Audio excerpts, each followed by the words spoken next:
Billionaire flaunt his mistress at company gala, unaware the new investor is his own wife. His voice cracked. Sweat beaded on his forehead under the hot stage lights. 300 pairs of eyes watched him like he was an animal in a cage. Garrison Thorne stood frozen at the microphone, staring at the woman walking toward him. The woman he never expected to see. The woman he had left at home. His wife. She stopped at the base of the stage steps. Her heels clicked once, twice, 3 times as she ascended.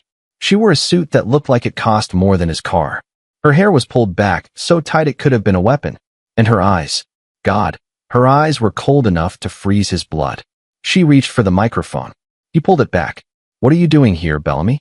His voice was a hiss, trying to keep it private, trying to salvage this. You're supposed to be at home.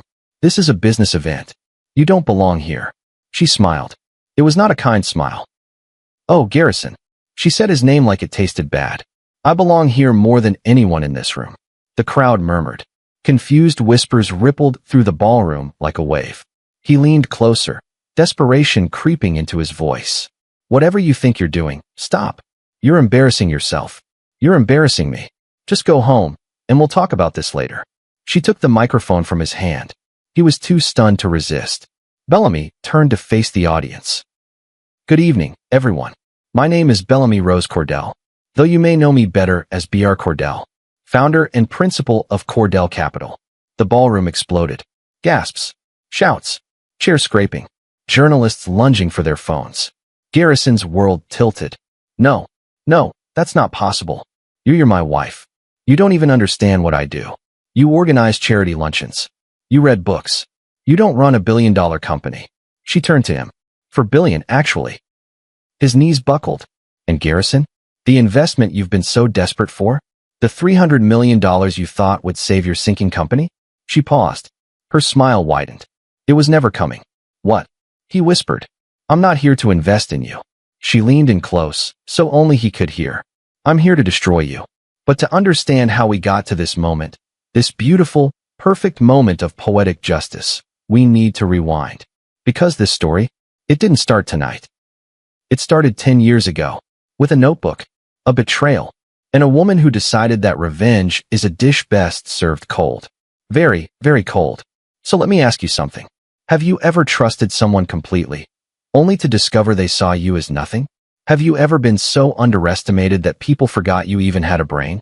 And if someone stole your life's work, built an empire on your genius, and then spent a decade mocking you for being too stupid to notice, what would you do? Would you scream? Would you sue? Would you walk away? Or would you do what Bellamy Cordell did? Disappear into the shadows. Build a weapon so powerful that when you finally stepped back into the light, you wouldn't just win. You'd erase him. Stick with me, because this story has everything. Betrayal. Brilliance. A mistress in a gold dress who's about to have the worst night of her life. And a takedown so calculated, so ruthless, so absolutely satisfying, that by the end, you're going to want to stand up and cheer. But before we get into it, if you love stories about karma, justice, and people getting exactly what they deserve, do me a favor. Hit that like button right now. And subscribe to Mr. Hearthline Stories, because we are just getting started. Make sure that notification bell is on, because trust me, you don't want to miss what happens next. Alright, let's rewind. Let's go back to where this all began.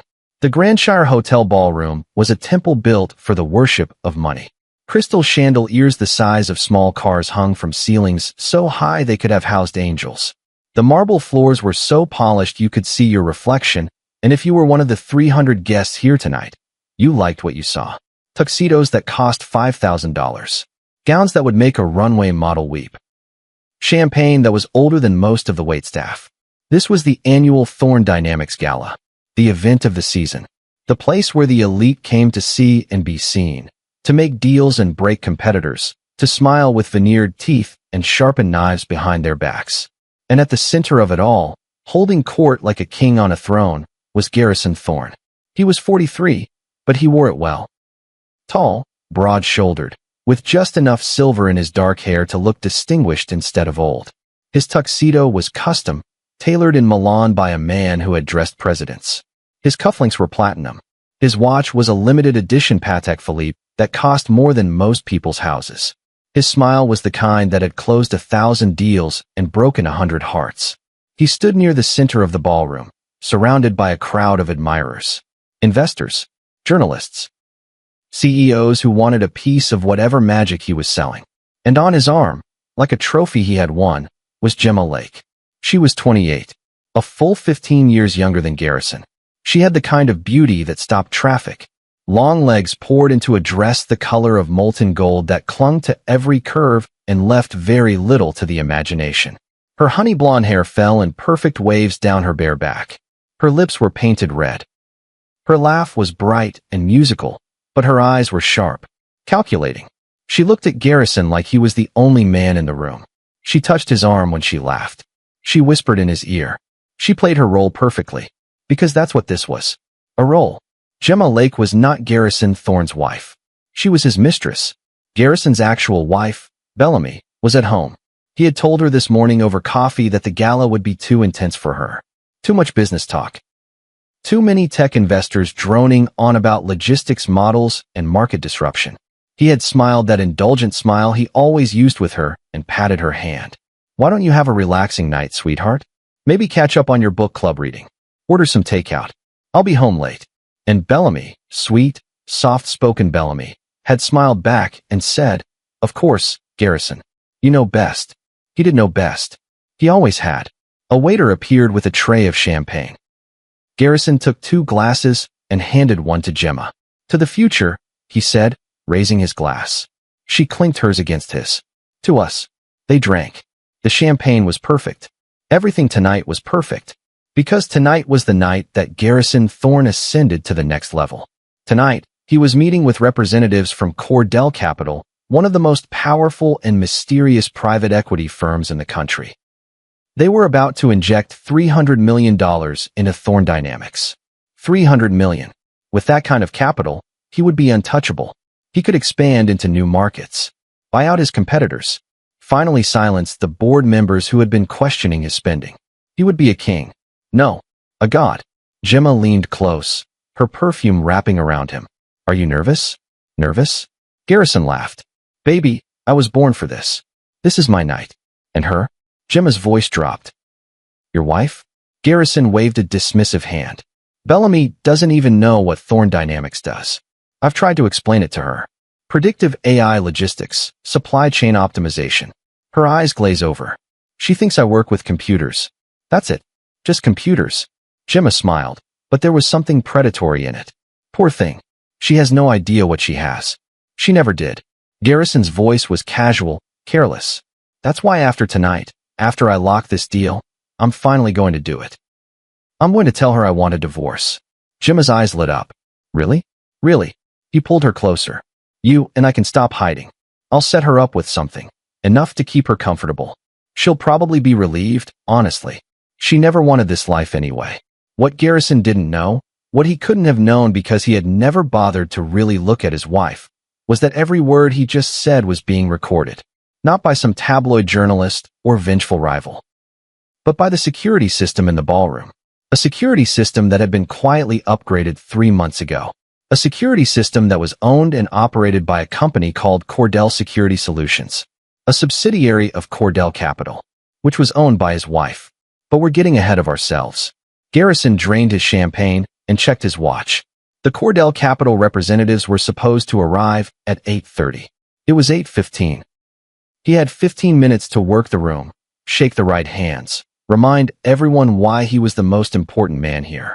"Come on," he said to Gemma. "Let's make the rounds." They moved through the ballroom like celebrities. People parted for them. Hands reached out to shake Garrison's. Voices called his name. A tech journalist from Forbes stopped him for a quick quote. A senator's aide asked for a meeting.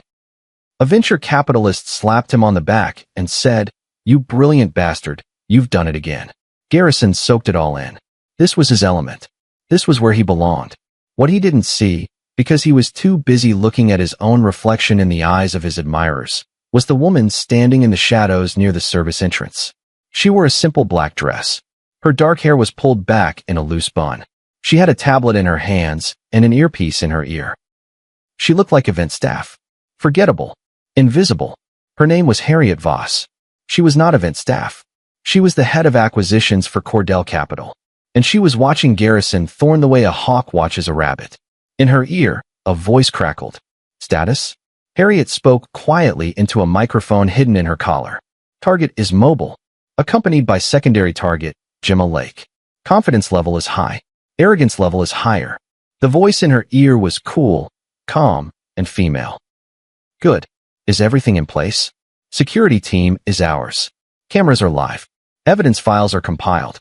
Legal is standing by. We're green across the board. Excellent. The voice paused. How does he look? Harriet allowed herself a small, cold smile. Like a man who has no idea he's already dead. Perfect. I'm 10 minutes out. The line went silent. Harriet slipped the tablet under her arm and disappeared back into the shadows. Across town, in a penthouse that overlooked the glittering sprawl of the city, a woman stood in front of a full-length mirror. The penthouse was massive. 8,000 square feet of glass, steel, and silence. Minimalist furniture. Expensive art on the walls.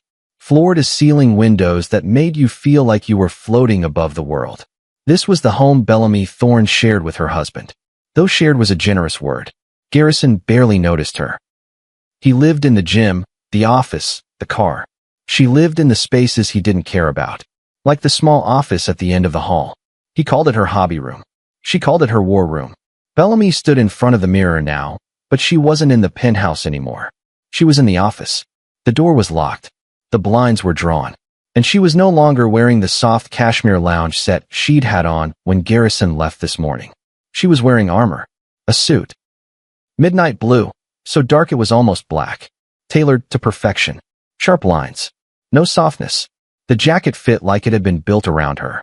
The pants fell in a perfect break over black heels that could double as weapons.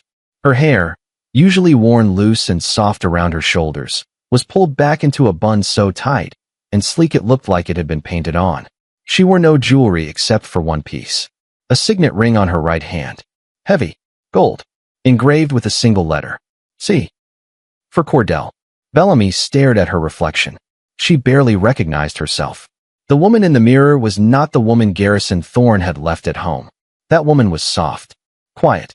Passive. This woman was a predator. Her phone buzzed on the desk. She picked it up. A text from Quentin Ashby, her lead attorney. All systems go. Harriet is on site. Security is ours. The files are ready. We're just waiting for you. She typed back. I'm on my way. Another text, this one from her driver. Car is downstairs, Miss Cordell. Miss Cordell, not Mrs. Thorne. She preferred it that way. Bellamy took one last look in the mirror. She thought about the woman she used to be. The woman who had trusted a man with her whole heart. The woman who had shown him her life's work because she thought they were partners. The woman who had been betrayed. That woman was gone.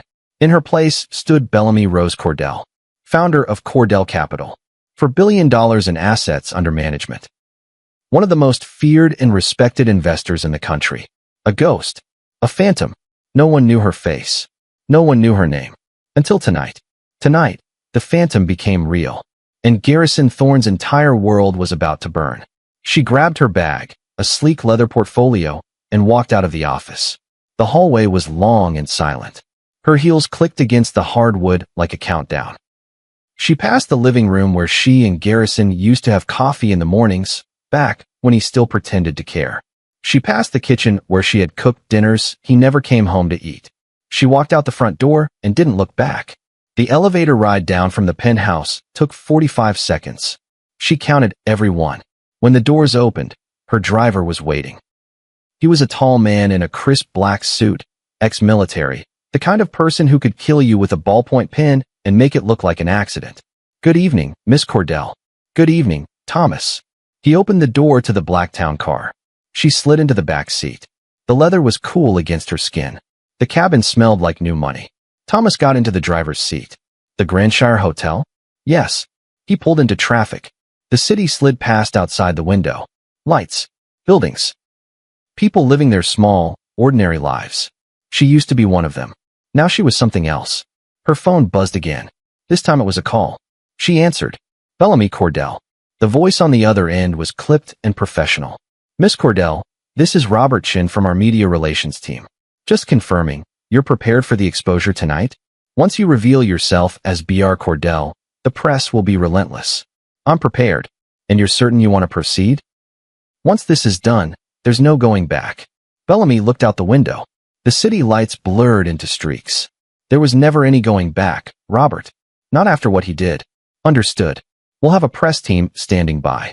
Good luck tonight, Miss Cordell. She hung up. The car pulled up to the Grandshire Hotel 20 minutes later.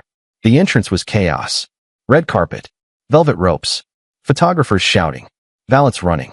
Guests stepping out of limousines and Bentleys. Waving, smiling, preening. Thomas stopped the car away from the entrance, in the shadows near the service door. This is your stop, Miss Cordell. Thank you, Thomas. He got out and opened her door. She stepped onto the pavement.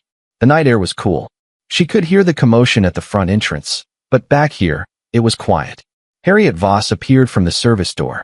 She looked exactly the same as always. Severe, focused, lethal.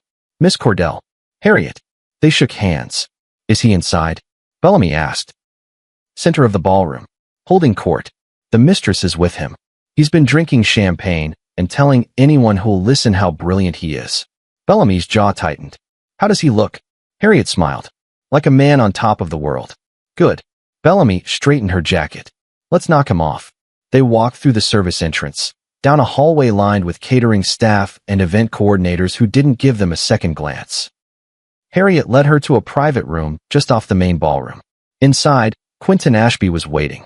Quentin was 52, lean, silver-haired, with eyes like a shark. He had been Bellamy's lead counsel for 8 years. He had never lost a case. Bellamy. He nodded. You look ready for war. Because I am. He opened a leather briefcase and pulled out a stack of folders. Everything is here. The financial records. The evidence of embezzlement. The offshore accounts. The video recordings. The prenuptial agreement. He paused. And the divorce papers. Bellamy took the divorce papers. She stared at them for a long moment. 10 years. Quentin's voice was gentle. You don't have to do this. We can handle the business side and let the personal side wait. No. She looked up. He needs to lose everything tonight. The company, the reputation, the money, and me. He needs to understand that I was never his. I was always mine. Quentin nodded. Then let's go make history. Harriet checked her watch. Garrison is about to take the stage. He's going to announce the investment and introduce you. Well, introduce B.R. Cordell. He still has no idea. Bellamy almost laughed. After all this time, after building a $4 billion empire, he still thinks I spend my days organizing his sock drawer. That's the beauty of it, Harriet said. He underestimated you so completely that he never thought to ask questions. Even when Cordell Capital reached out. Even when we offered him a lifeline. He never once wondered who B.R. Cordell was. Arrogance is a hell of a drug, Quentin said. Bellamy walked to the door that led to the main ballroom. She could hear the music, the laughter, the clinking of glasses. On the other side of that door was her husband, the man she had loved, the man who had stolen from her, the man who had spent a decade making her feel small. Tonight, he would learn what small really felt like. She turned to Harriet and Quentin. Are we ready? They both nodded. Then let's go. Inside the ballroom, Garrison Thorne was on stage. A microphone in his hand. A spotlight on his face. 300 people watching him like he was a messiah. He felt invincible. Ladies and gentlemen, thank you so much for being here tonight. His voice boomed across the room, smooth and confident. Thorne Dynamics has always been about one thing. Innovation. We don't follow trends. We create them. Applause rippled through the crowd. He fed off it like oxygen. Gemma stood at the edge of the stage, beaming at him like he had just invented fire. And tonight, Garrison continued, I'm thrilled to announce a historic partnership. Cordell Capital, one of the most respected and powerful private equity firms in the world, is investing $300 million into Thorne Dynamics. The ballroom erupted. Gasps. Cheers. Champagne glasses raised. Camera flashes popping like fireworks. Garrison grinned. He had them. They were eating out of his hand. Now, he said, holding up a hand for silence. B.R. Cordell is notoriously private. In fact, no one in this room has ever met the principal of Cordell Capital. But tonight, for the first time in the firm's history, B.R. Cordell has agreed to join us. The crowd murmured. Excited. Curious. Garrison turned toward the back of the ballroom. where the grand double doors stood closed. Ladies and gentlemen, please welcome B.R. Cordell. The doors opened. Every head in.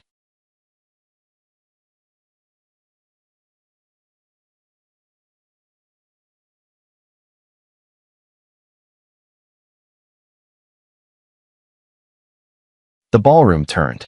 Garrison's smile was wide, expectant, confident. And then she walked in. Bellamy Cordell. Midnight blue suit. Severe bun. Red lipstick. Heels that clicked like a judge's gavel. She walked down the center aisle. Every eye was on her. Confused whispers started immediately. Wait, is that Bellamy Thorne? Garrison's wife? What is she doing here? Garrison's smile didn't fade at first. His brain couldn't process what his eyes were seeing. It was like looking at a familiar painting and realizing all the colors were wrong. Bellamy? His voice cracked, just a little. What are you doing here? She didn't answer. She just kept walking. Steady. Unwavering. She reached the stage. Climbed the steps. Stopped 3 feet from him.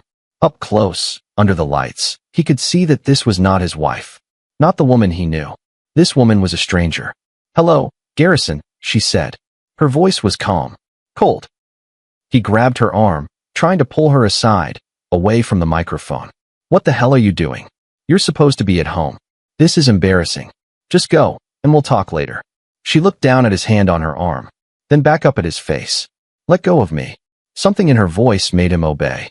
His hand dropped. Bellamy turned to face the crowd. She reached for the microphone. He tried to hold on to it, but she took it anyway. Good evening, everyone. Her voice carried across the silent ballroom. My name is Bellamy Rose Cordell. You may know me better as B.R. Cordell, founder and principal of Cordell Capital. The silence shattered. The ballroom exploded into chaos. Journalists lunged for their phones. Guests shouted questions. Cameras flashed. Garrison felt the floor tilt beneath him. No. His voice was a whisper. No, that's not possible. She turned to him.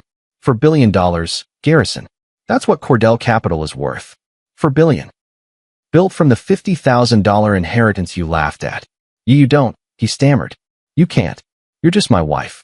You don't even understand business. Behind her, the massive screen that had been displaying the Thorne Dynamics logo flickered. It changed to show an image. A photograph of a notebook. Pages filled with complex equations, diagrams, algorithms. In the corner, in neat handwriting, it said property of Bellamy Cordell, MIT, 2014. The crowd gasped. This, Bellamy said, turning back to the microphone, is my work. My algorithm. The foundation of Thorne Dynamics. That's a lie, Garrison shouted. I built this company from nothing. You built it from my nothing, Bellamy corrected. You stole my intellectual property. You pitched it as your own. You used my genius to build your empire. And then you spent 10 years telling me I didn't have one. 2 people walked onto the stage. A tall, severe woman in a charcoal suit. A lean man with silver hair and shark eyes. Mr. Thorne, the woman said. Her voice was dry and sharp. I'm Harriet Voss, head of acquisitions for Cordell Capital. This is Quentin Ashby, general counsel. Garrison looked at them. Looked at Bellamy. Looked at the 300 faces staring at him. This is insane. His voice was rising, panicked. You're all insane.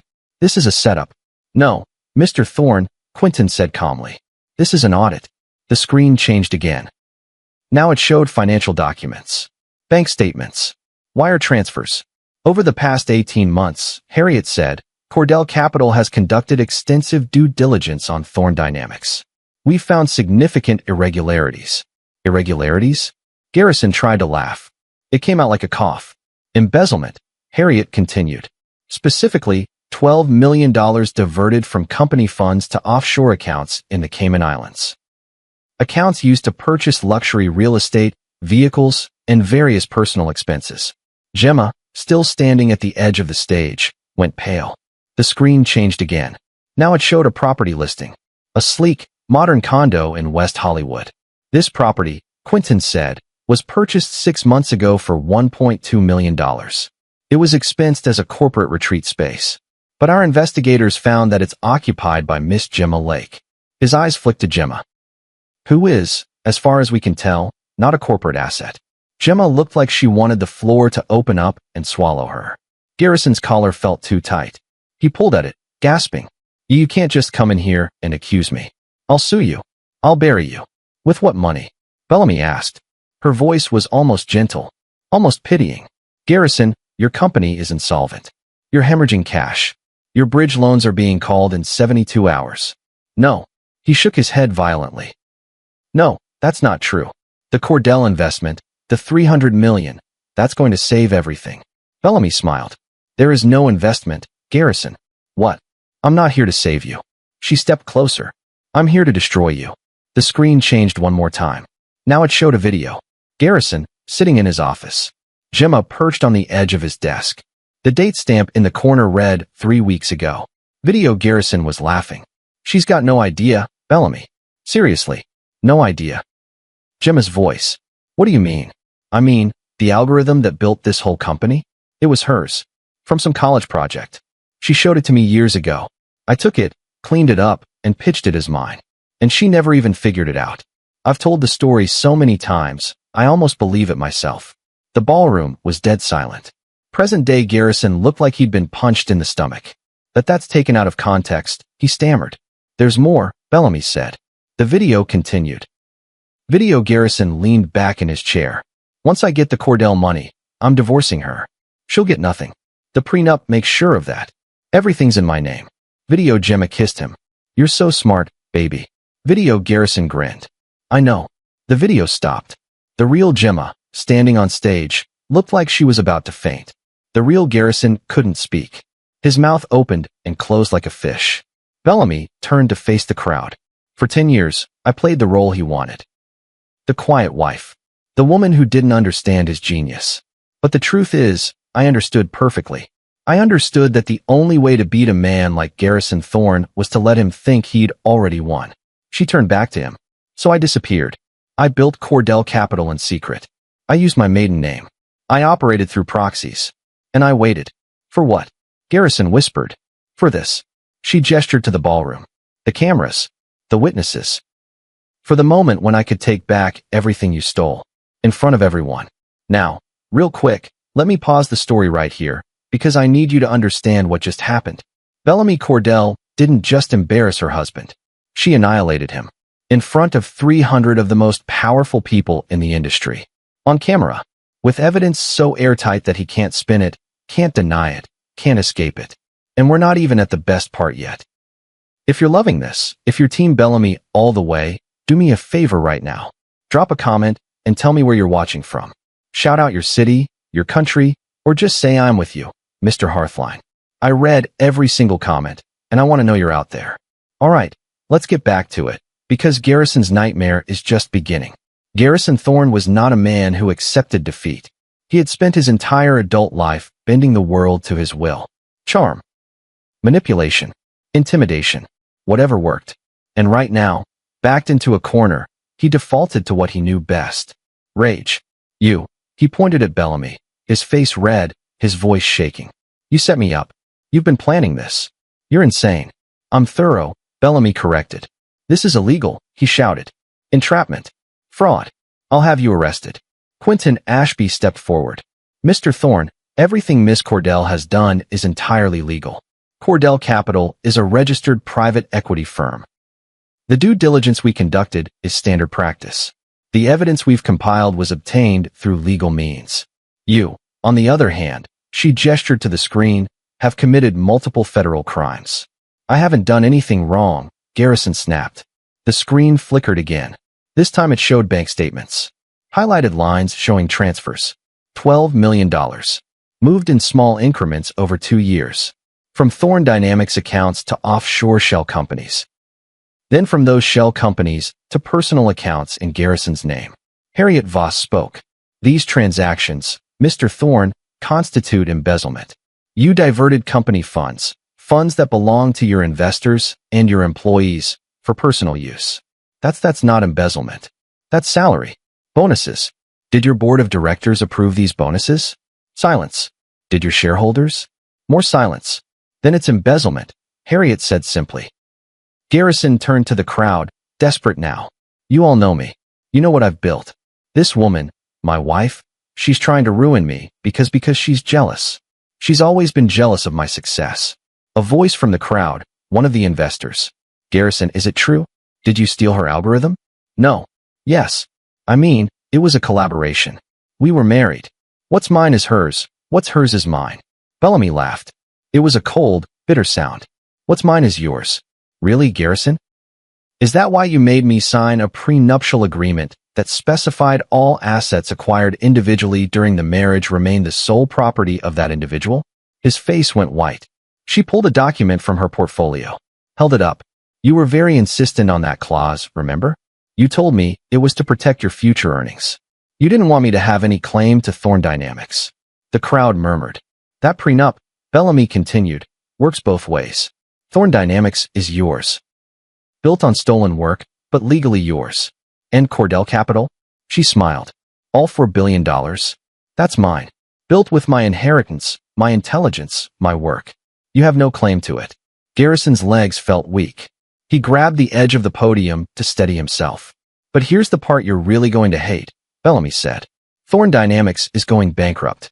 No. Yes. Your bridge loans are due in 72 hours. You can't pay them. You've been using new debt to pay old debt, and the house of cards is collapsing. I'll get new investors, he said desperately. Who? Bellamy gestured to the crowd. Everyone here just watched you confess to embezzlement on video. Everyone here knows your company is built on stolen IP. Who exactly do you think is going to write you a check? Silence. When you file for bankruptcy, Bellamy continued, Cordell Capital will be at the auction. We're going to purchase Thorn Dynamics assets. Specifically, the algorithm. My algorithm. We're bringing it home. Garrison felt like he was drowning. You can't do this. I already have. He looked out at the crowd. At the investors who had once courted him. At the journalists who had once written glowing profiles. At the colleagues who had once envied him. Now they looked at him like he was a criminal. Somebody help me, he said, his voice cracking. Somebody. No one moved. Gemma, still frozen at the edge of the stage, finally tried to leave. She took a step toward the stairs. Miss Lake, Harriet's voice was sharp. Please don't leave. You're a material witness. Gemma stopped. Turned. I didn't know. I swear. I didn't know any of this. You didn't know about the embezzlement? Harriet raised an eyebrow. Even though he purchased a $1.2 million condominium for you with stolen money? I thought it was a bonus. A bonus, Harriet repeated flatly. Quentin stepped forward. Miss Lake, you have two options. You can leave now, and we'll file charges against you as an accessory to felony embezzlement. Or you can cooperate with our investigation and the federal authorities. Federal authorities? Gemma's voice was a squeak. The IRS and the SEC are very interested in Mr. Thorn's offshore accounts. Gemma looked at Garrison, the man she had adored, the man she had thought would make her rich and powerful. He looked back at her with pure hatred. This is your fault. You and your expensive taste. I never should have gotten involved with you. Her face hardened. She turned to Quentin. I'll cooperate. I'll tell you everything. Garrison lunged at her. You backstabbing little. Security appeared. Two large men in dark suits. They grabbed Garrison's arms, holding him back. Let me go, he roared. Mr. Thorn, Quentin said calmly. I'd advise you to stop making this worse for yourself. Garrison was breathing hard, sweating. His perfect tuxedo was rumpled. His perfect hair was falling into his face. His perfect life was in ruins. He looked at Bellamy, really looked at her. Why? He asked. His voice was broken. Why did you do this? She met his eyes. For the first time, he saw something in them he'd never noticed before. Pain. Old pain. You want to know why? She asked. 10 years ago, I loved you. I trusted you. I showed you my work because I thought we were partners. Bellamy. And you stole it. You took the thing I was most proud of, and you made it yours. You built an empire on my back, and then you spent a decade telling me I was too stupid to understand what you did. That's not. You mocked me, Garrison. To your mistress. To your colleagues. You called me boring. Passionless. You said I had nothing going on in my head. She stepped closer. So I decided to show you exactly what's in my head. The ballroom was silent. Transfixed. I spent 10 years building Cordell Capital, Bellamy said. 10 years becoming more successful, more powerful, more respected than you ever were. And you never noticed.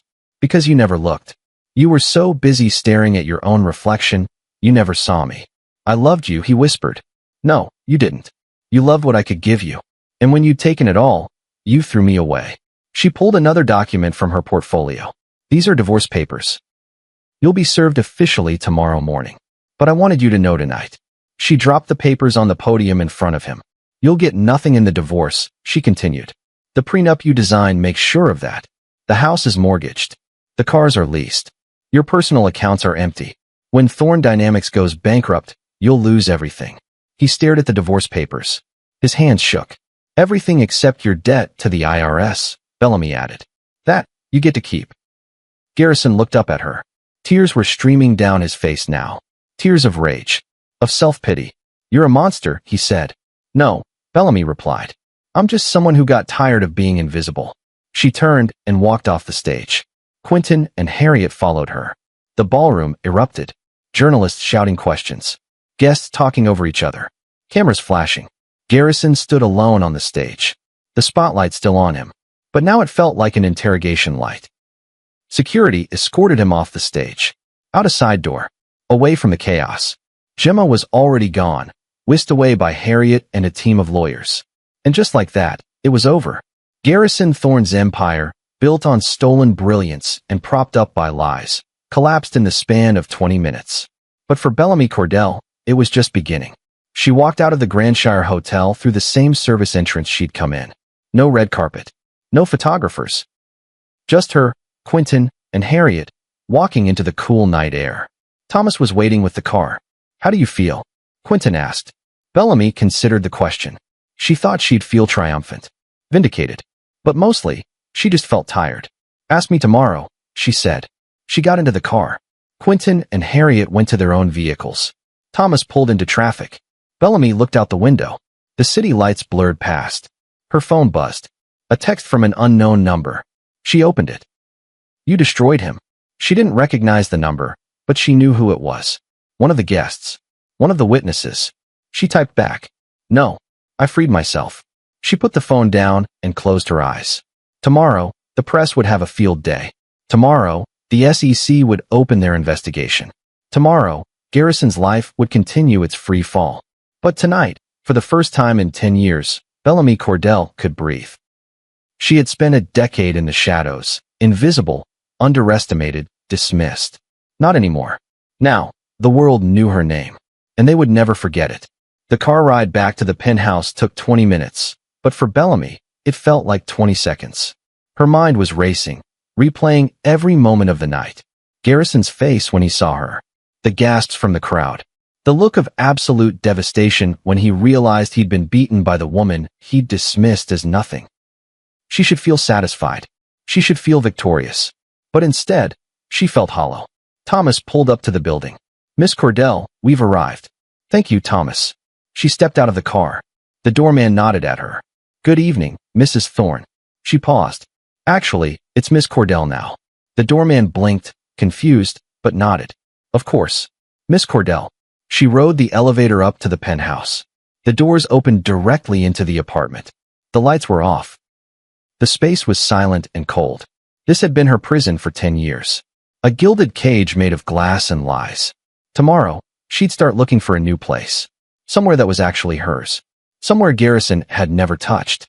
But tonight, she just needed to sleep. She walked to her office. The one room that had always been hers. She sat down at her desk and opened her laptop. Her inbox was already exploding. Emails from journalists. Requests for interviews. Messages from other investors. And one email that stood out from the rest. The sender was listed as a friend. She opened it. What you did tonight was extraordinary. But be careful. Men like Garrison Thorne don't go down without a fight. Watch your back. There was no signature. Bellamy stared at the email for a long moment. Then she deleted it. She didn't need warnings. She'd been preparing for war for 10 years. Whatever Garrison tried next, she'd be ready. She shut the laptop and leaned back in her chair. For the first time since this whole thing started, she let herself remember how it had all begun. 10 years ago, Bellamy had been 24, fresh out of MIT with a master's degree in computer science and a head full of revolutionary ideas. She'd spent her final year developing something that could change entire industries. A predictive algorithm that could optimize supply chain logistics in real time, adjusting for variables like weather, political instability, traffic patterns, and consumer behavior. It was elegant. It was brilliant. It was worth billions. She'd met Garrison at a networking event in Boston. He was getting his MBA, charming and ambitious, with big dreams and no money. He'd approached her at the bar, bought her a drink, and spent 2 hours asking her about her work. She'd thought he was genuinely interested. She'd thought he saw her. They started dating. Within 6 months, they were inseparable. He told her she was brilliant. He told her she was going to change the world. He told her he loved her.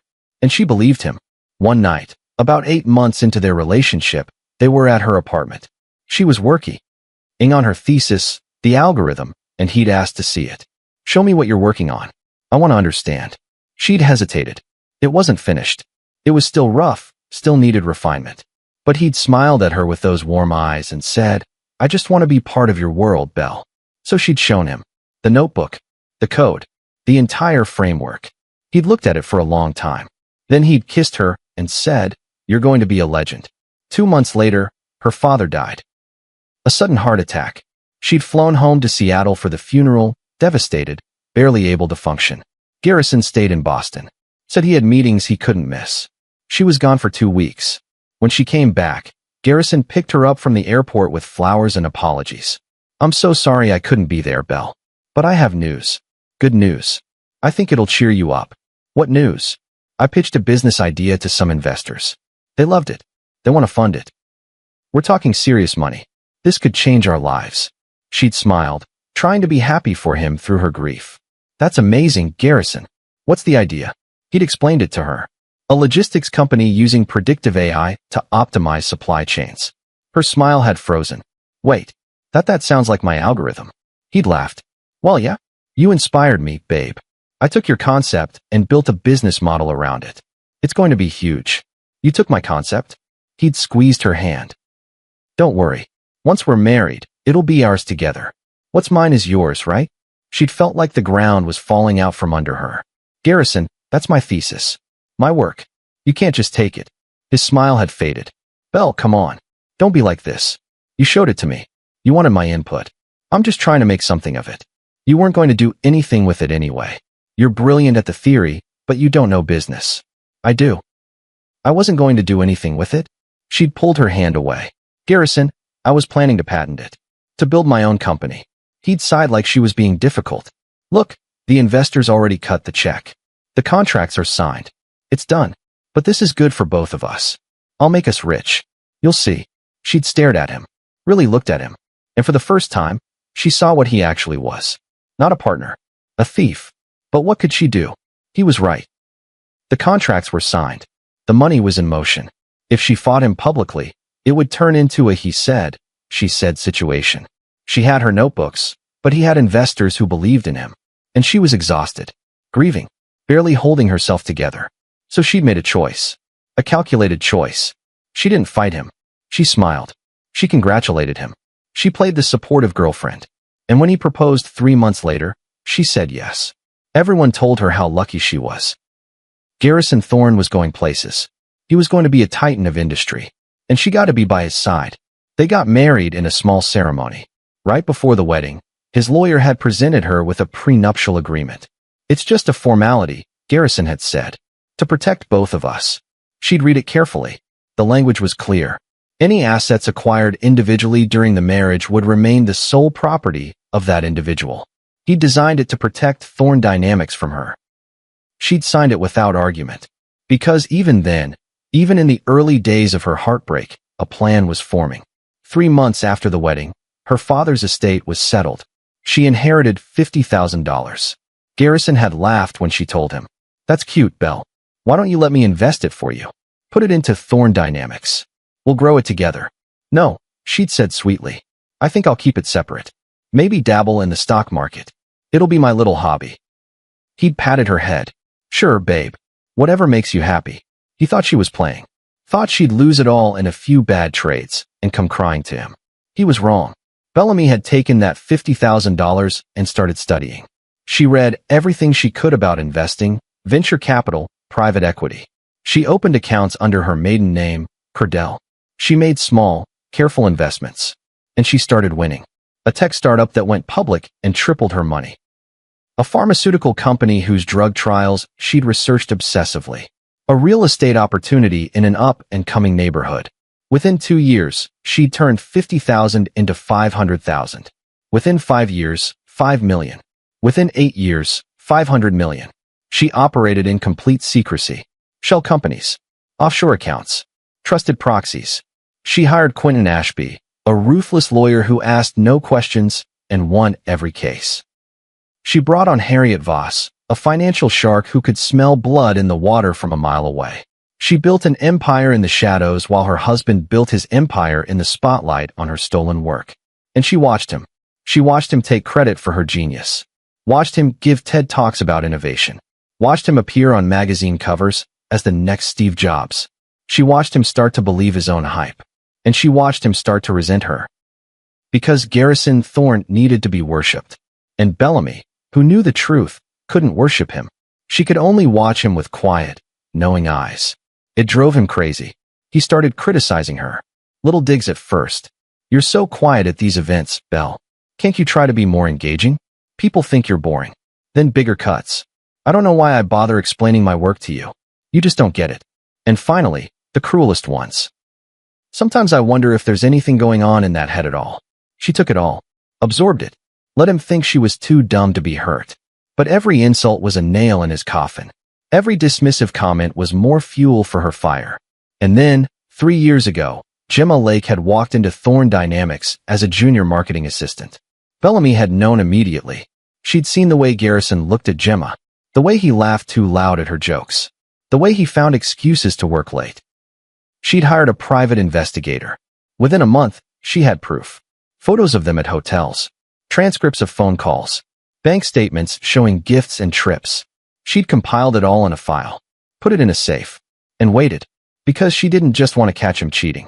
She wanted to destroy him completely. 18 months ago, she'd started phase 2 of her plan. Cordell Capital, now worth $3 billion, began making strategic moves. She started shorting Thorne Dynamics stock through shell companies. Started feeding anonymous tips to financial journalists about accounting irregularities. Started quietly contacting Garrison's investors and planting seeds of doubt. The company started struggling. Slowly at first, then faster. Garrison panicked. He started taking bigger risks. Borrowing more money. Moving funds around to cover losses. And that's when he started embezzling. Bellamy watched it happen in real time. Watched him dig his own grave deeper and deeper. And then, 6 months ago, she'd made her move. Cordell Capital reached out to Thorne Dynamics with an offer, an investment, a lifeline. Garrison, desperate and drowning, had jumped at it. He'd never asked who B.R. Cordell was. Never did his due diligence. Never thought to connect the dots. Because in his mind, his wife was incapable of this level of strategic thinking. That was his fatal mistake. Bellamy pulled herself out of the memory. She was still sitting in her office. The city lights twinkled outside the window. 10 years. 10 years of playing the long game. 10 years of being invisible. And tonight, she'd finally stepped into the light. Her phone rang. She looked at the screen. Quentin. She answered. Yes. His voice was calm, but urgent. We have a problem. What kind of problem? Garrison didn't go home. After security escorted him out of the Gala, he disappeared. We don't know where he is. Bellamy's stomach tightened. Do you think he's a threat? I think he's a man who just lost everything in front of 300 witnesses. Yes, I think he's a threat. What do you recommend? I've already arranged for private security for you. There's a team outside your building right now. And I've alerted the authorities about his potential for violence. Bellamy closed her eyes. She'd planned for almost every contingency. But she hadn't really considered that Garrison might come after her physically. Quentin's voice softened. Bellamy, you humiliated him. Publicly. Men like him don't handle that well.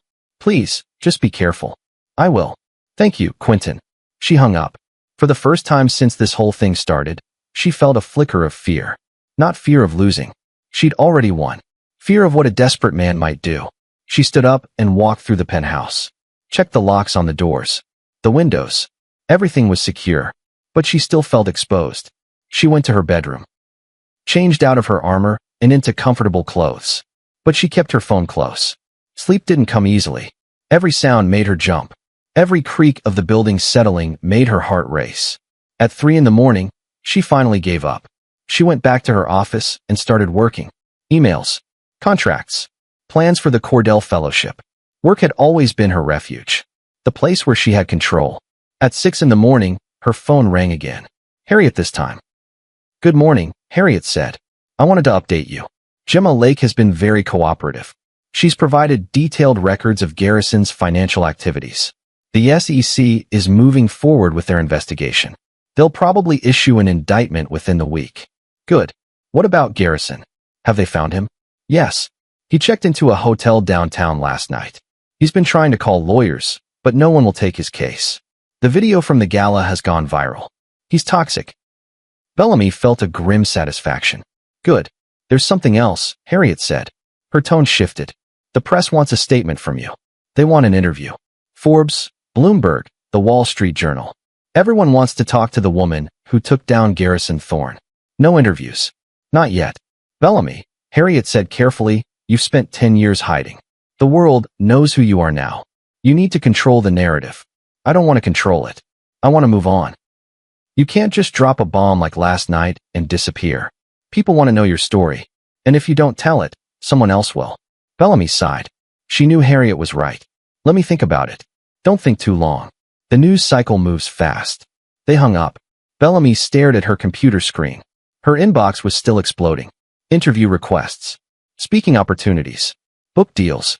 The invisible woman was now the most visible woman in the financial world. She wasn't sure how she felt about that. A soft knock on her office door made her jump. Miss Cordell? A man's voice. It's Victor, your security detail. Everything okay in there? Yes. I'm fine. Just checking. We're right outside if you need anything. Thank you. She heard his footsteps retreat. This was her life now. Security guards. Public scrutiny. Fame she'd never wanted. All she'd wanted was justice. To take back what was stolen. To make Garrison understand that she was never nothing. But now, the world was watching. And they wanted more than just a revenge story. They wanted a hero. Bellamy wasn't sure she was ready to be one. But she also knew she didn't have a choice. She opened a new email. Started typing. To the women who have reached out to me in the past 12 hours. To the women whose ideas were stolen. Whose brilliance was dismissed. Whose voices were silenced. I hear you. And I'm going to help. She paused. Deleted it. Too dramatic. Started again. The Cordell Fellowship will officially launch next month.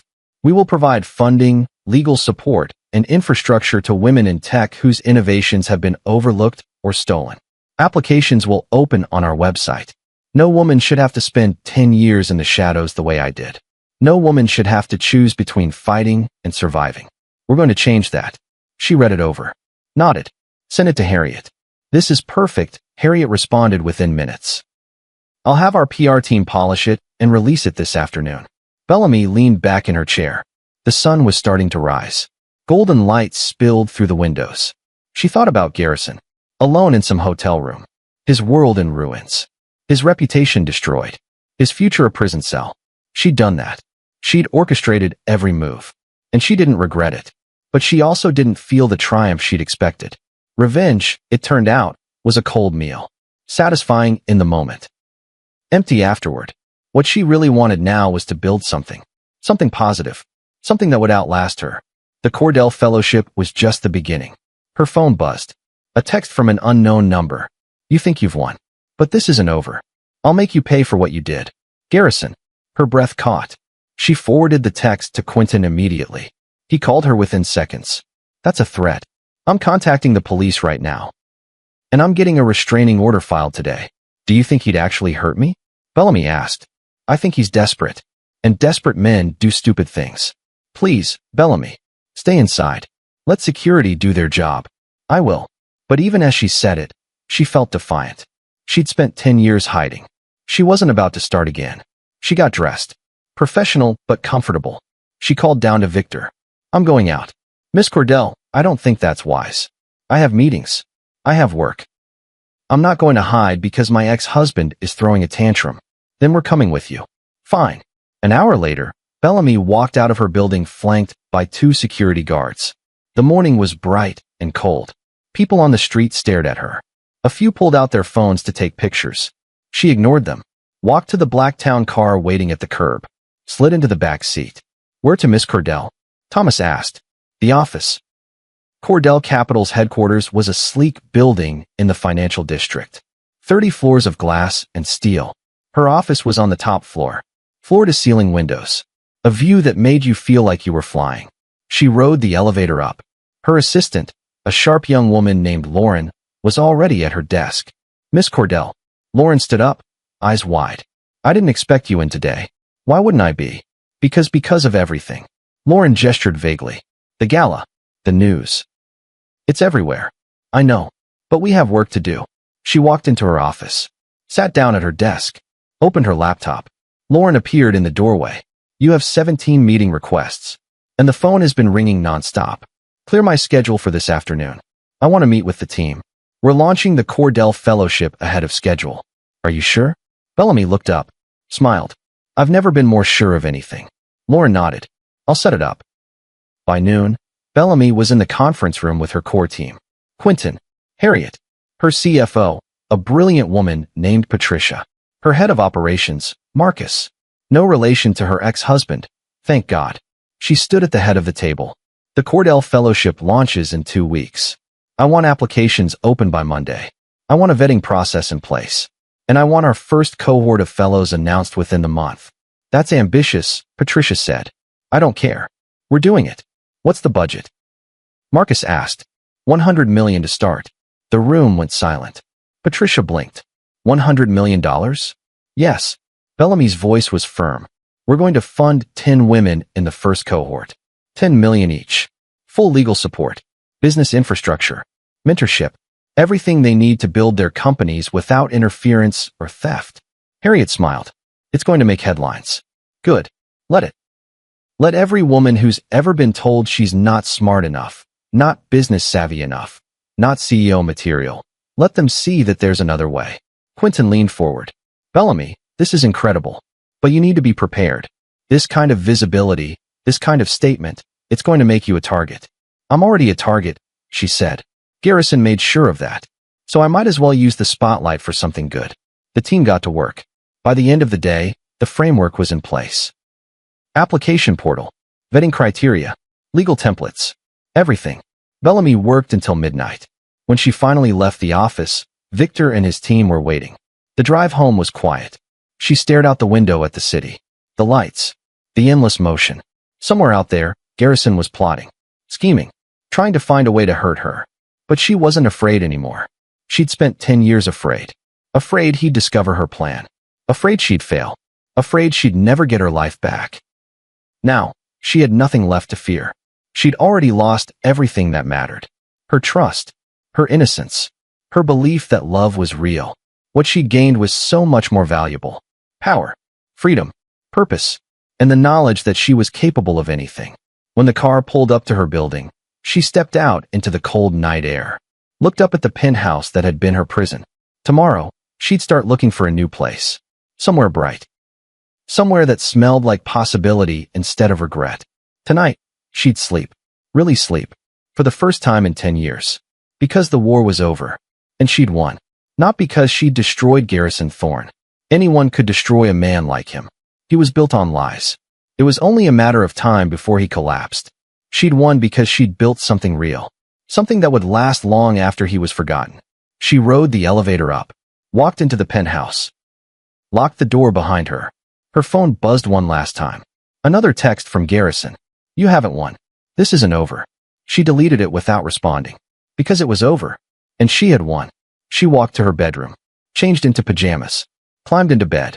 And for the first time in 10 years, Bellamy Cordell slept like someone who had nothing left to prove. The next morning would bring new challenges. Interviews. Legal battles. The hard work of building the fellowship. But tonight, she rested.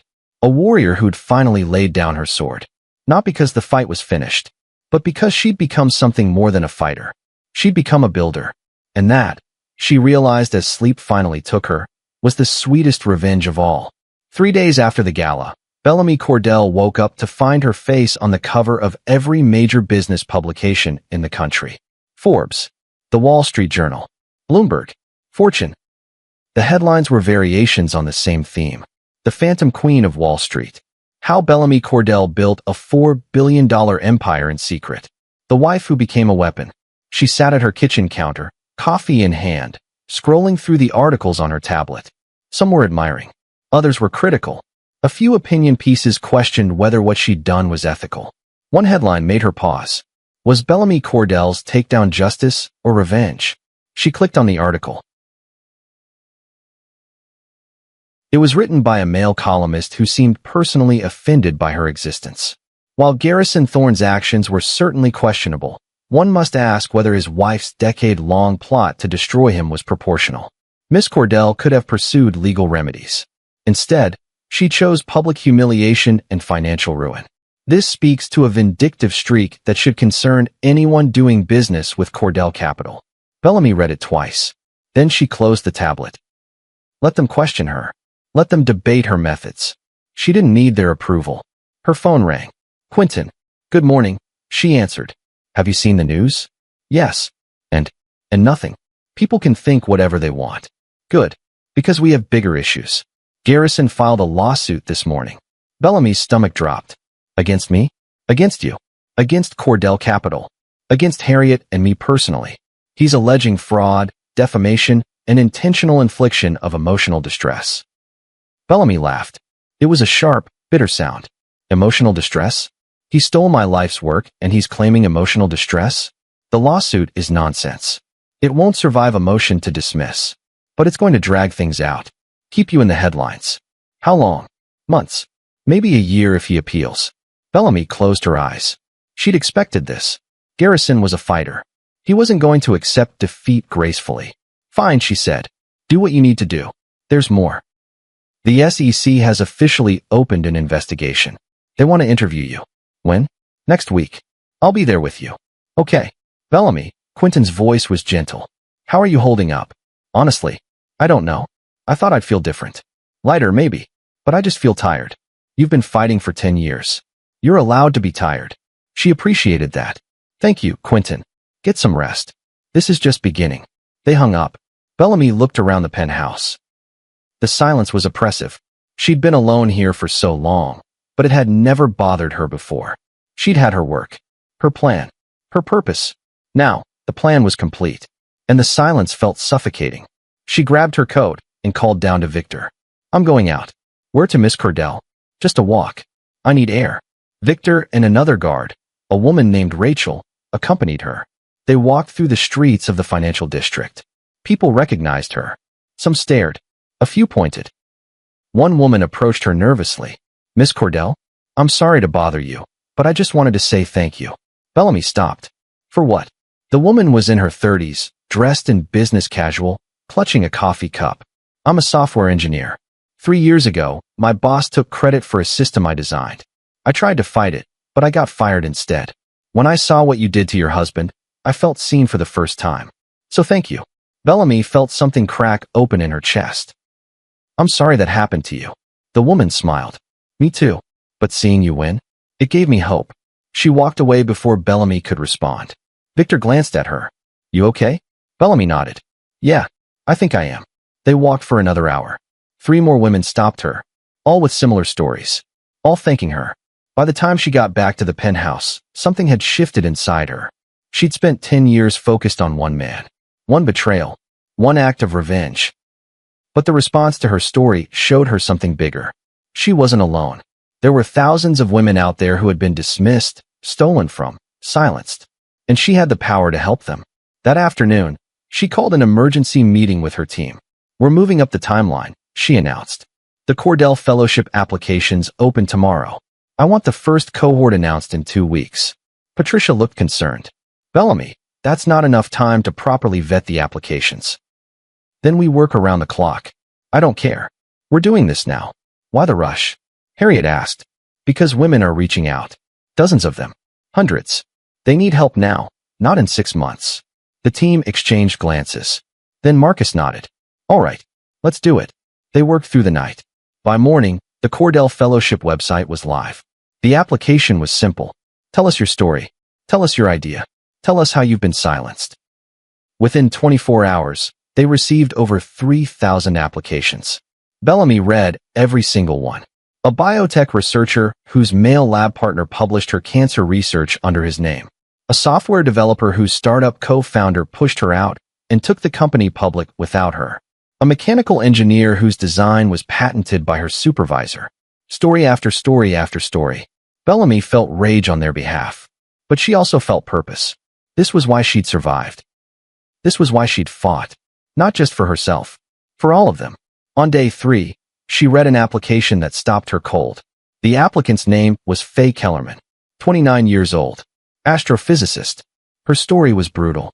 She developed a revolutionary propulsion system for satellites. Lightweight, efficient, game-changing. She'd shown it to her PhD advisor, a renowned professor at Caltech. He'd told her it needed work. Told her to keep refining it. 6 months later, he published a paper on the exact same propulsion system. Under his name. With no mention of her. When she confronted him, he laughed. No one will believe you. I'm a tenured professor. You're a grad student. Who do you think they'll side with? She tried to fight. Filed a complaint with the university. They investigated and found no wrongdoing. The professor had documentation showing he'd been working on propulsion systems for years. Her notebooks, her emails, her evidence, they dismissed it all. She left academia. Broken. Furious. Afraid to trust anyone with her ideas ever again. But she kept working. In secret. Alone. And now she had something even better. A propulsion system that could cut satellite launch costs by 70%. She just needed someone to believe in her. Bellamy read the application 3 times. Then she picked up the phone and called Harriet. I found our first fellow. 2 days later, Bellamy sat in a coffee shop in Pasadena, waiting. Faye Kellerman walked in exactly on time. She was small, barely 5'2", with dark curly hair pulled into a messy ponytail. She wore jeans and a faded Caltech hoodie. She looked young and scared and brilliant. She spotted Bellamy and froze. Miss Cordell? Bellamy stood. Call me Bellamy. Please sit. Faye sat down like she might bolt at any second. I can't believe you're actually here. I thought the email was a scam. It's not a scam. Bellamy smiled. I read your application. Your propulsion system is extraordinary. Faye's eyes widened. You understood it? I have a master's in computer science, but I know enough about engineering to recognize genius when I see it. Faye looked down at her hands. No one's ever called my work genius before. Then you've been talking to the wrong people. Faye laughed. It was a small, broken sound. After what happened with Professor Drennan, I stopped talking to people altogether. I work alone now. In my apartment. I don't trust anyone. I understand that. Bellamy leaned forward. But you can trust me. Why? Faye's voice was sharp. Why should I trust you? You don't know me. You're right. I don't. But I know what it's like to have your work stolen by someone you trusted. I know what it's like to be told you're not smart enough, not business savvy enough, not enough. And I know what it's like to spend years in the shadows, afraid to show the world what you're capable of. Faye stared at her. Then her eyes filled with tears. I thought I was the only one. You're not. Bellamy reached across the table and took her hand. There are thousands of us, and we're going to change that. How? The Cordell Fellowship is offering you $10 million. Full funding. Legal support. A team to help you patent your system, build prototypes, and bring it to market. All we ask in return is that you maintain controlling interest in your company. It stays yours. Faye was crying now. $10 million? Yes. Why me? Because you deserve it. Because your work deserves to see the light. And because I'll be damned if another brilliant woman spends her life hiding in the shadows because some arrogant man decided he deserved her glory. Faye covered her face with her hands. She was shaking. Bellamy waited. Finally, Faye looked up. What do I have to do? Just say yes. Faye wiped her eyes. Yes. God, yes. Bellamy smiled. Welcome to the Cordell Fellowship, Faye. They spent the next 2 hours talking. About the propulsion system. About Faye's plans. About what she wanted to build. By the time they parted ways, Faye looked different. Taller. Lighter. Like someone had taken a weight off her shoulders. Bellamy watched her walk away. And for the first time since the gala, she felt something other than exhaustion. She felt hope. Over the next 2 weeks, Bellamy selected 9 more fellows. A medical device inventor whose partner stole her patent. A data scientist whose algorithm was claimed by her boss. A renewable energy engineer whose solar panel design was taken by her company. A game developer whose concept was stolen by her co-founder. An AI ethicist whose framework was published by a colleague. a biomedical researcher whose technique was credited to her lab director, a cybersecurity expert whose protocol was claimed by her employer, a materials scientist whose polymer was patented by her university, an agricultural tech innovator whose irrigation system was stolen by an investor. 10 women, 10 stories of theft and dismissal, 10 brilliant minds who had been told they weren't enough. Bellamy gave them each $10 million, a legal team, and a promise. No one will ever steal from you again. The press conference announcing the first cohort of Cordell Fellows was held at Cordell Capital headquarters. The room was packed. Journalists. Cameras. The 10 fellows sitting on stage, looking nervous and excited and overwhelmed. Bellamy stood at the podium. She'd never been comfortable with public speaking, but today, she had something to say. For 10 years, I lived in the shadows. I built Cordell Capital in secret because I was afraid. Afraid of being dismissed. Afraid of being stolen from again. Afraid of being told I wasn't enough. She looked at the fellows. But I'm not afraid anymore. And neither are they. She gestured to the women on stage. These 10 women are the future. They are innovators, creators, visionaries. They've been silenced, stolen from, and dismissed. But not anymore. The Cordell Fellowship exists to make sure that brilliant women never have to choose between hiding and fighting. We're giving them a third option. Thriving. The room erupted in applause. One journalist raised her hand. Miss Cordell, some critics have said that the fellowship is less about helping women and more about your personal vendetta against men. How do you respond? Bellamy smiled. I respond by saying that helping women and holding men accountable aren't mutually exclusive. If powerful men are threatened by women getting funding and support, that says more about them than it does about us. More applause. Another journalist. What's next for you personally? Are you planning to step back from Cordell Capital? No. I'm expanding. We're opening a legal defense fund for women fighting IP theft. We're partnering with universities to create transparent patent processes. And we're launching an investigative team to expose academic and corporate theft. She paused. I spent 10 years planning one man's downfall. Now I'm spending the rest of my life making sure women don't have to. The room exploded. Questions shouted from every direction. But Bellamy stepped away from the podium. She'd said everything she needed to say. After the press conference, Bellamy went back to her office. She was exhausted but satisfied. Lauren knocked on the door. Miss Cordell, there's someone here to see you. She's not on your schedule, but she says it's urgent. Who is it? She wouldn't give her name, but she said to tell you she's Garrison Thorne's sister. Bellamy's blood went cold. Send her in. A moment later, a woman walked into her office. She was in her late 30s, with Garrison's same dark hair and sharp features. But where Garrison's eyes were cold and calculating, hers were warm and sad. Miss Cordell, I'm Andrea Thorne, Garrison's younger sister. Bellamy gestured to a chair. Please sit. Andrea sat down, clutching her purse. I'm sorry to come unannounced, but I needed to talk to you. About what? About my brother. Andrea's voice was tight. I need you to know that I don't support what he did. To you. To your work.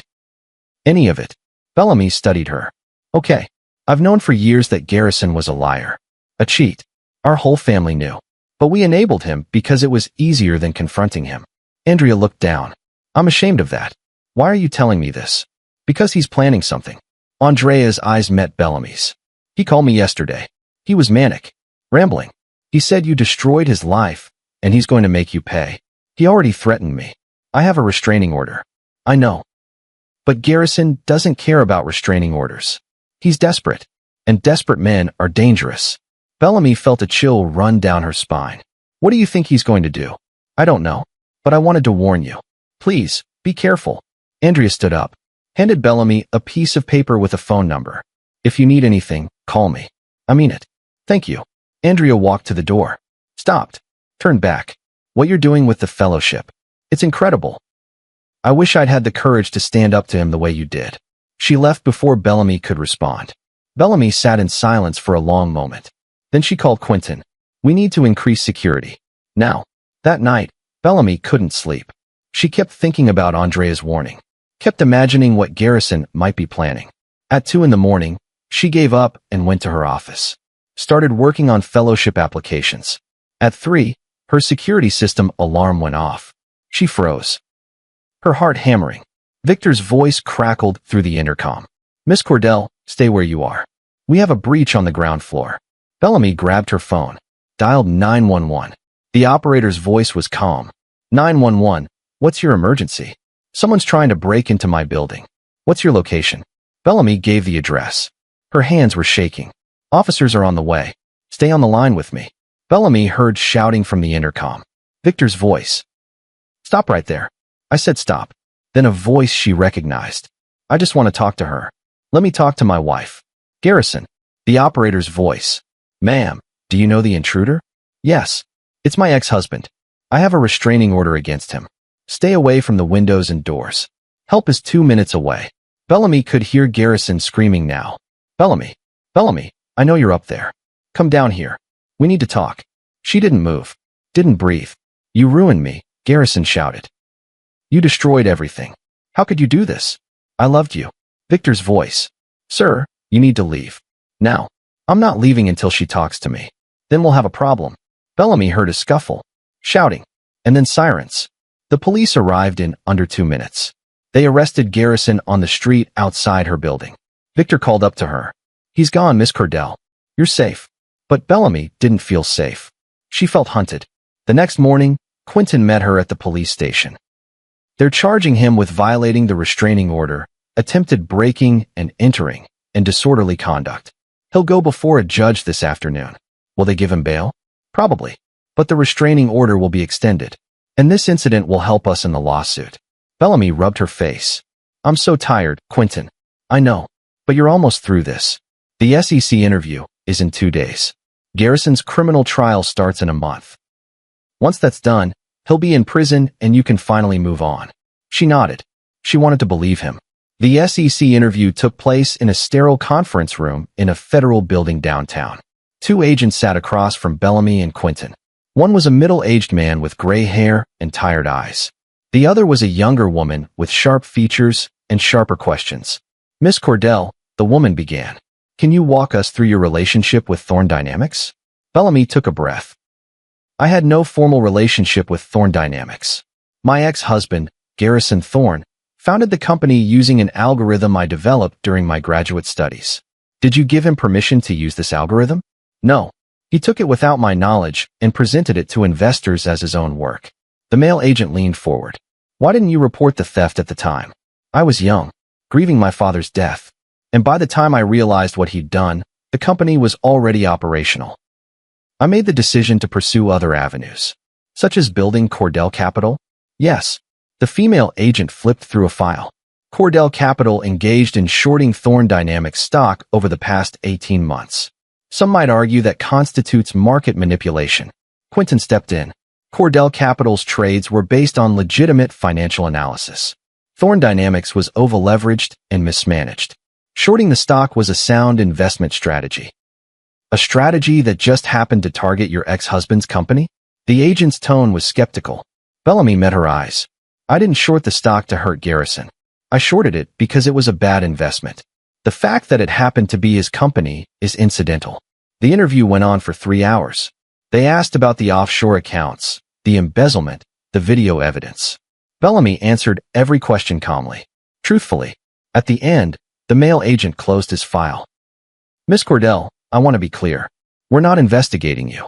We're investigating Garrison Thorn. Your cooperation has been invaluable.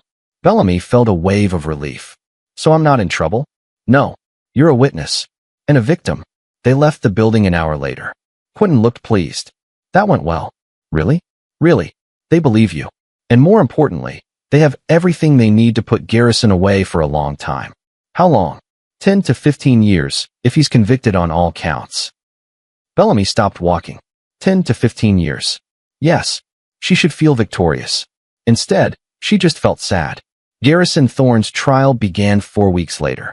The courtroom was packed. Journalists, investors, curious onlookers. Bellamy sat in the front row, flanked by Quentin and Harriet. Garrison was at the defense table, wearing an ill-fitting suit. He'd lost weight. His face was gaunt. His eyes were hollow. He looked like a ghost. The prosecution's case was airtight. They had the bank statements, the video confessions, Gemma's testimony. Garrison's lawyer tried to argue that he'd been set up. that Bellamy had orchestrated the whole thing to destroy him. But the evidence didn't lie. On the 5th day of the trial, the prosecution called Bellamy to the stand. She walked to the witness box, raised her right hand, and swore to tell the truth. The prosecutor was a sharp woman named Helen Ortiz. She smiled at Bellamy. "Miss Cordell, can you tell the court about the algorithm that became the foundation of Thorne Dynamics?" Bellamy took a breath. "I developed a predictive logistics algorithm during my graduate studies at MIT. It was my thesis project. I showed it to Garrison Thorne, who was my boyfriend at the time, because I trusted him. And what did Mr. Thorne do with this algorithm? He pitched it to investors as his own work and used it to start Thorne Dynamics. Did he have your permission? No. Did he ever credit you? No. How did that make you feel?" Bellamy paused. Betrayed. Heartbroken. Invisible. The courtroom was silent. "And yet you didn't report the theft at the time. Why?" "I was young. I didn't think anyone would believe me. And by the time I realized the scope of what he'd done, I felt it was too late. So what did you do instead?" "I decided to build my own company. To prove to myself that I was capable. That I wasn't nothing." "And you succeeded?" "Yes." The defense attorney, a slick man named Ronald Pierce, stood up for cross-examination. "Miss Cordell, isn't it true that you spent 10 years plotting to destroy my client?" "I spent 10 years building a successful company. A company you used to sabotage Thorne Dynamics. I shorted a stock that was overvalued and mismanaged. That's not sabotage. That's investing. You orchestrated an elaborate scheme to humiliate Mr. Thorne in front of hundreds of people." "I revealed the truth in front of hundreds of people. There's a difference." Pierce leaned in. "You're a scorned woman seeking revenge." Bellamy's jaw tightened. "I'm a woman who took back what was stolen from her." The courtroom erupted in whispers. The judge banged her gavel. "Order." Pierce tried a few more angles, but Bellamy didn't break. She answered every question calmly. Truthfully, when she stepped down, she felt lighter. The trial lasted 2 weeks. The jury deliberated for 4 hours. Guilty. On all counts. Garrison Thorne was sentenced to 12 years in federal prison. Bellamy sat in the courtroom and watched them take him away in handcuffs. He looked at her one last time. His eyes were full of hate. She looked back. Her eyes were empty. She felt nothing for him anymore. Not anger. Not pity. Nothing. He was a chapter of her life that was finally closed. Outside the courthouse, reporters swarmed her. "Miss Cordell, how do you feel about the verdict?" "I feel that justice was served." "Do you have any regrets?" She paused. "Thought about it." "No, I don't." "What's next for you?" She smiled. "Building. Creating. Helping other women do the same." She walked to the car. Victor opened the door. She slid into the back seat.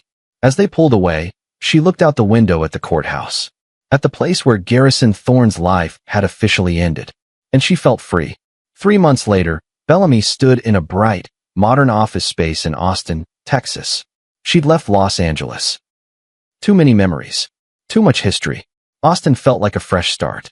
Cordell Capital's new headquarters was beautiful. Open. Filled with light. The Cordell Fellowship had grown. They'd funded 50 women so far. 50 brilliant minds who were now building companies, filing patents, changing the world. Faye Kellerman's propulsion system was in beta testing with NASA. Another fellow had launched a medical device that was saving lives.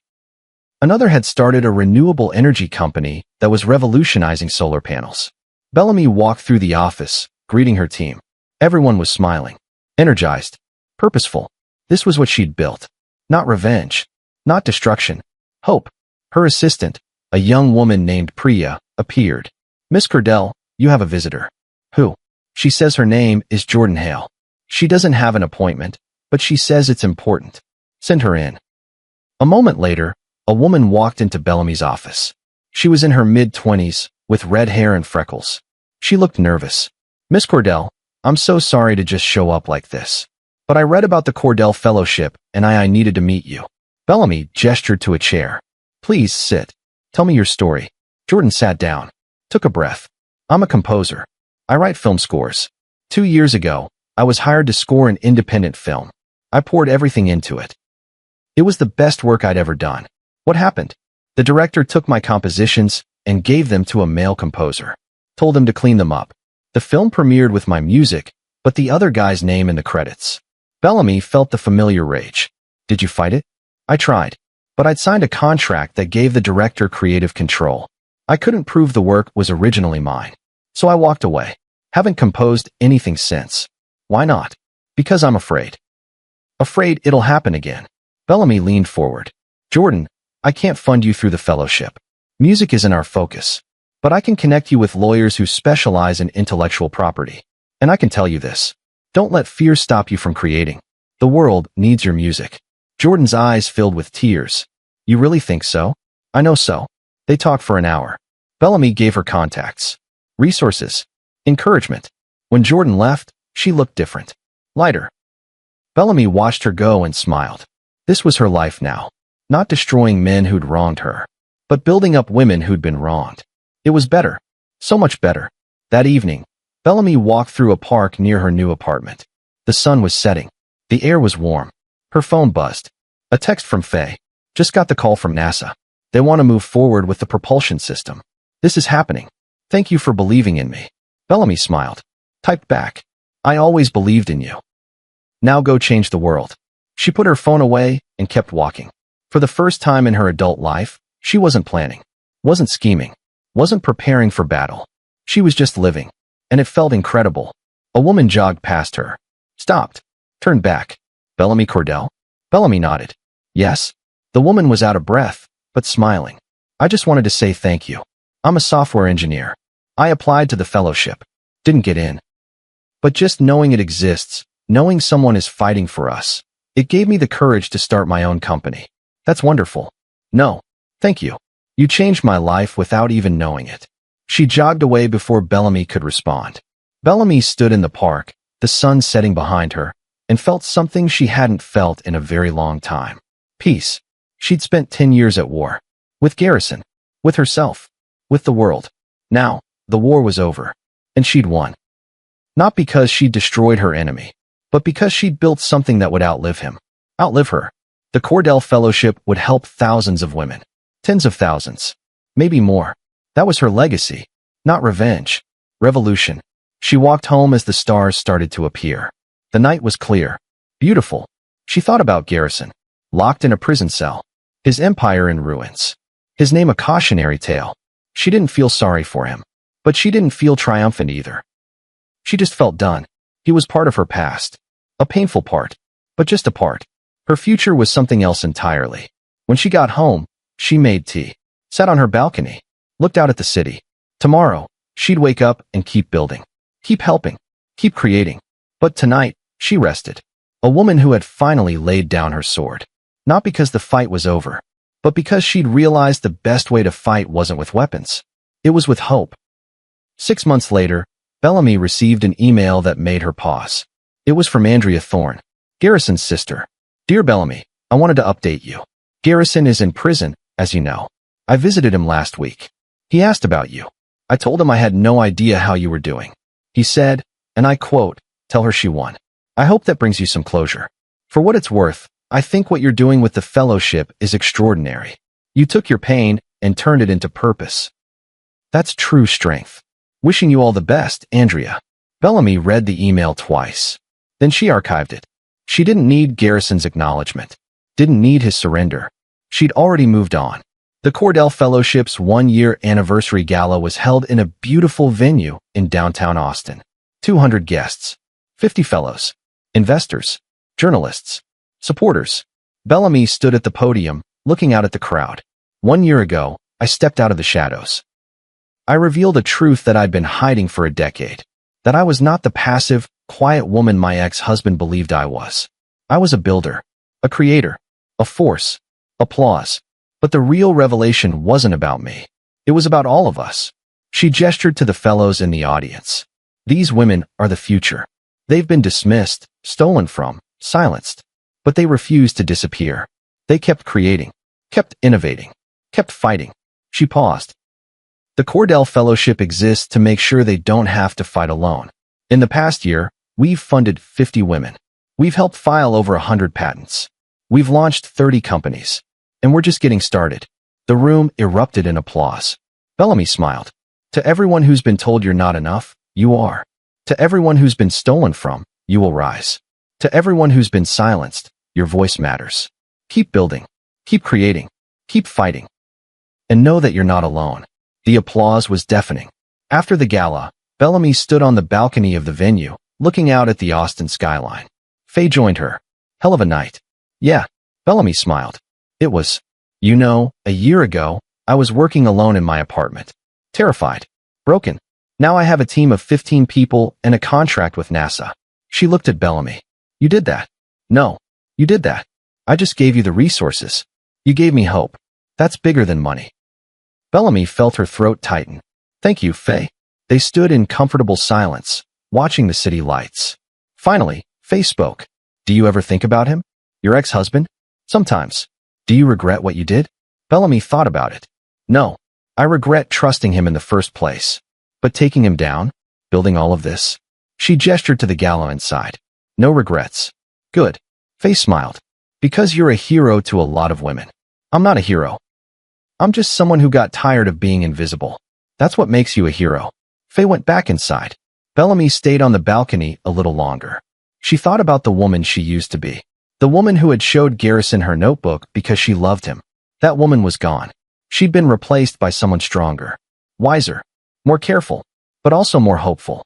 Because she'd learned that the best revenge wasn't destruction. It was creation. And she was just getting started. Now, let me stop right here because I need to talk to you about something important. This story, Bellamy Cordell's story, it's not just about one woman taking down one man. It's about something much bigger. It's about every person who's ever been underestimated. Every person who's been told they're not smart enough, not capable enough, not enough. Bellamy didn't just win because she destroyed Garrison Thorne. She won because she built something that mattered. Something that will help people long after she's gone. That's the real lesson here. Revenge is empty. But purpose? Purpose lasts forever. So here's what I want you to take away from this story. If someone steals from you, if someone dismisses you, if someone tries to make you feel small, don't shrink. Don't hide.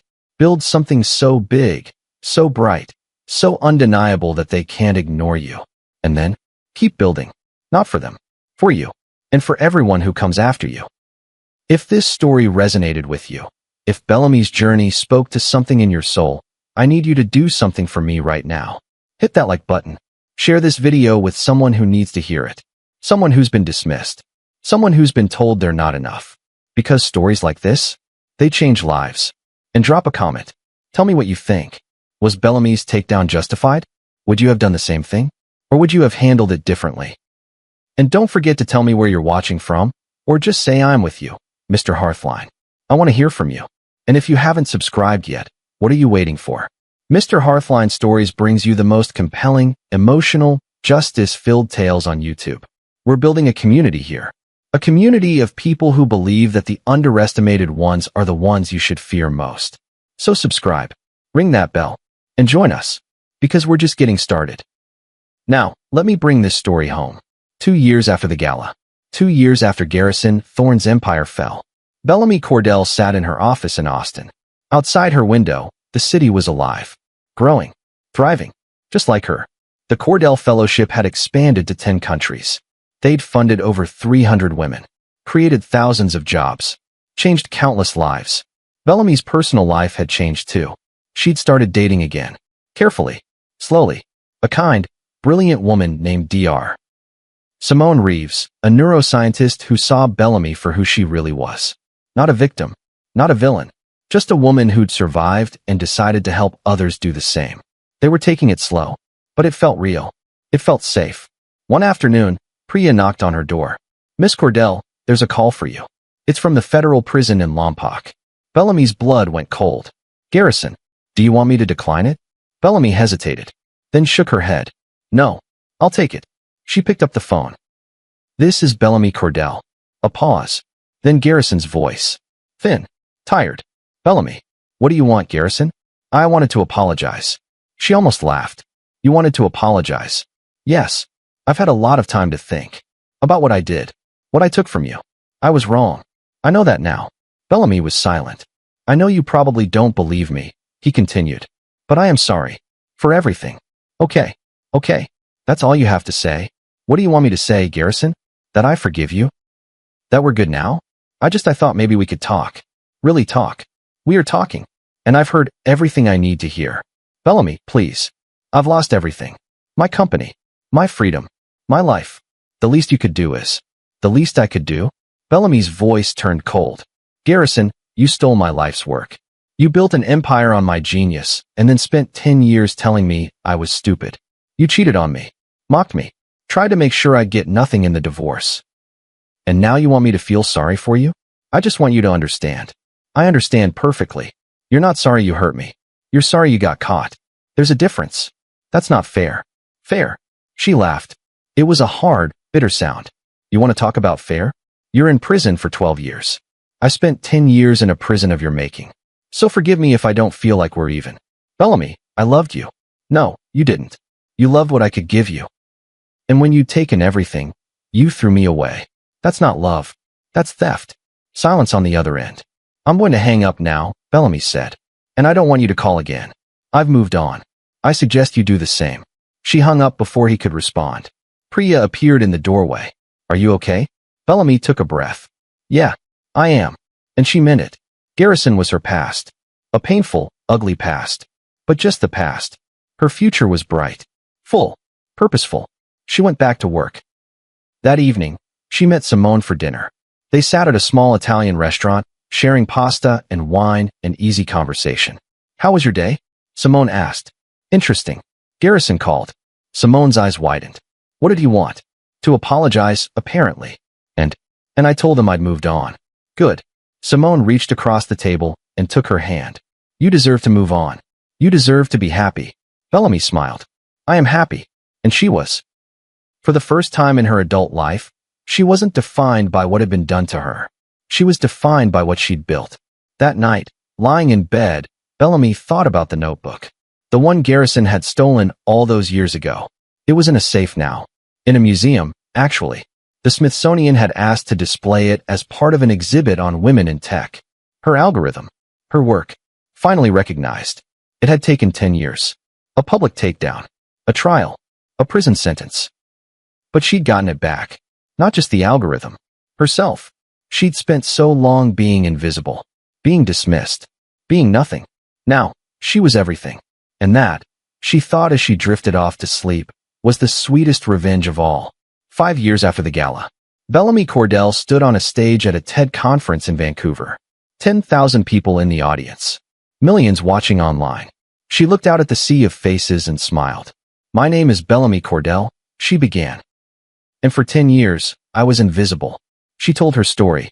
The theft, the betrayal, the decade of planning, the takedown, the fellowship. She spoke for 18 minutes. The audience was silent, transfixed. When she finished, the applause was thunderous. A standing ovation that went on for 5 minutes. Afterward, dozens of women approached her, thanking her, sharing their stories, asking for advice. One woman, in her 60s, took Bellamy's hands. I'm a retired engineer. 40 years ago, my boss took credit for a bridge design I created. I never fought it.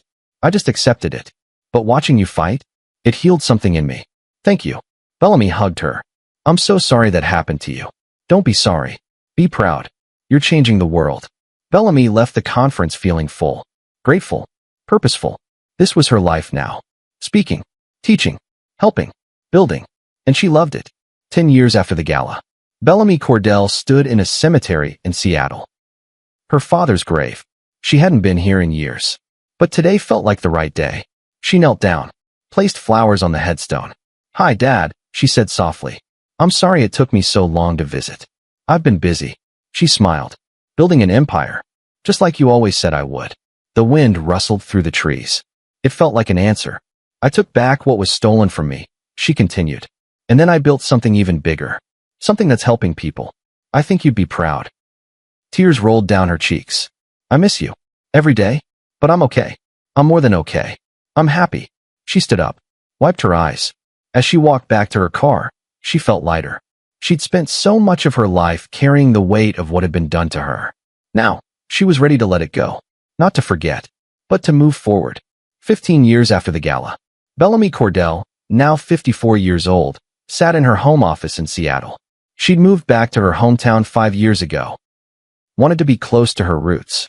The Cordell Fellowship was now a global organization.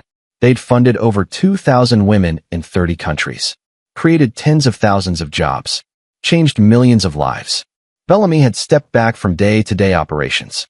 She was now the chairman of the board, advisory, supportive, but no longer in the trenches. She spent her time writing, speaking, mentoring, and spending time with Simone. They'd gotten married 3 years ago. Small ceremony, just close friends and family. It was the happiest Bellamy had ever been. One afternoon, she received an email from an unknown sender. She almost deleted it, but something made her open it. Dear Miss Cordell, my name is Ethan Thorne. I'm Garrison Thorne's son. I'm writing to you because I want you to know that I don't blame you for what happened to my father. He made his choices. He faced the consequences. I've spent my whole life cleaning up his messes. But I want to thank you, because watching his downfall taught me who I don't want to be. I'm a software engineer now. I create things. I don't steal them. And I credit the people I work with. I learned that from you. Thank you for being an example of what real strength looks like. Respectfully, Ethan. Bellamy read the email 3 times. Then she wrote back, Dear Ethan, thank you for your kind words. I'm sorry you had to witness your father's mistakes, but I'm proud of the man you've become. Keep creating, keep crediting, keep being better. The world needs more people like you. Wishing you all the best, Bellamy. She hit send, and for the first time since this whole thing started, she felt true closure. Garrison's legacy was failure, theft, ruin. Her legacy was hope, creation, change. And his son, a person she'd never met, had chosen her path over his father's. That was the ultimate victory. That evening, she and Simone sat on their porch, watching the sunset. You're quiet tonight, Simone said. Just thinking. About what? About how far I've come. 25 years ago, I was a girl with a notebook and a dream. 15 years ago, I was a woman at war. Now I'm just me, and it feels good. Simone kissed her. You're extraordinary, you know that? I'm just someone who refused to stay invisible. That's what makes you extraordinary. They sat in comfortable silence, watching the sky turn from gold to pink to purple. Bellamy thought about Garrison. He'd been released from prison 2 years ago. She'd heard he was working at a car wash in Nevada, living in a studio apartment. Alone. She didn't feel pity. She didn't feel satisfaction. She just felt indifferent. He was a stranger now. A cautionary tale. She was a legend. And that was enough. So let me bring this home for you. This is the story of Bellamy Cordell, a woman who was stolen from, dismissed, made invisible. But she didn't stay invisible. She built an empire in the shadows. She planned. She waited. And when the time was right, she stepped into the light and took back everything that was hers. But more than that, she built something that mattered. Something that will outlive her. Something that's changing the world. That's the lesson here. You can't control what people do to you. But you can control what you do next. You can shrink, or you can build. You can hide, or you can rise. You can let them win, or you can become unstoppable. Bellamy Cordell chose to rise. And in doing so, she didn't just save herself. She saved thousands of other women. That's not revenge. That's revolution. So here's my question for you. What are you building? What empire are you creating in the shadows? What injustice are you turning into purpose? Because the world doesn't need more victims. It needs more Bellamys. If this story moved you, inspired you, fired you up, then I need you to do something right now. Hit that like button. Smash it. Let the algorithm know that stories like this matter. Share this video. Send it to someone who's been dismissed. Someone who's been told they're not enough. Someone who needs to know that being underestimated is not a weakness. It's a weapon. And drop a comment. Tell me your story. Tell me how you're rising. Tell me where you're watching from, or just say I'm with you, Mr. Hearthline. And if you're not subscribed, what are you waiting for? This is Mr. Hearthline Stories, where we tell tales of justice, karma, and people who refuse to be broken. Subscribe. Ring that bell. Join the revolution. Because stories like Bellamy's, they're not just entertainment. They're fuel. They're proof that you can survive anything. That you can rise from the ashes. That you can turn your pain into power. So go out there and build something beautiful. Something that scares the people who underestimated you. Something that changes the world. And remember, the quiet ones, the invisible ones, the ones you dismiss, they're the ones you should fear the most. This is Mr. Hearthline, reminding you that revenge is a dish best served with a side of empire building. I'll see you in the next story. Peace.